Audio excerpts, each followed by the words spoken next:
বন্ধুগণ, অবশ্যই দেশকে সুশৃঙ্খল অবস্থায় আনতে হলে আমাদের একটা কার্যকর নির্বাচন লাগবে।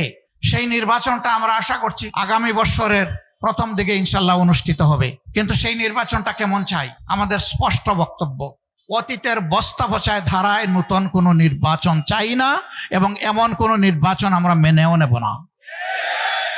এই নির্বাচন হতে হবে স্বচ্ছ, এই নির্বাচন হতে হবে সকলের জন্য লেভেল প্লেইং ফিল্ডের উপরে।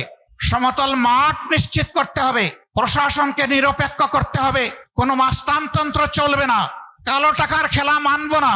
এগুলা নিশ্চিত করে আগামী বছরের প্রথম অংশে এই নির্বাচন দিতে হবে। নির্বাচন বিলম্বিত হলে কিছু জটিলতা সৃষ্টি হবে, বুঝ আমাদের আছে, কিন্তু আমরা কোনো প্রিমেচিওর ডেলিভারি চাচ্ছি না। বাচ্চা 10 মাস 10 দিনে যে বাচ্চা জন্ম নেয়, সেই বাচ্চা স্বাভাবিকভাবেই সুস্থ সবল থাকে। 6 মাসের মাথায় বাচ্চা জন্ম নেয়, তাকে ইনকিউবেটরে রাখতে হয়, ওই বাচ্চা সারা জীবন দুর্বল থাকে। আমরা এরকম কোনো দুর্বল নির্বাচন এবং দুর্বল গণতন্ত্র চাই না। আমরা গণতন্ত্র এবং নির্বাচনকে তার মজবুত পিলারের উপর দেখতে চাই। আমরা সংস্কারের কথা বলেছি, অবশ্যই সংস্কার করতে হবে। আমরা স্থানীয় সরকার নির্বাচনের কথা বলেছি দুর্ভোগ কমানোর জন্য, এটা একটা নির্বাচন। বহু জায়গায় এখন স্থানীয় সরকারের কোনো প্রতিনিধি নাই, জনগণের সাফারিং হচ্ছে।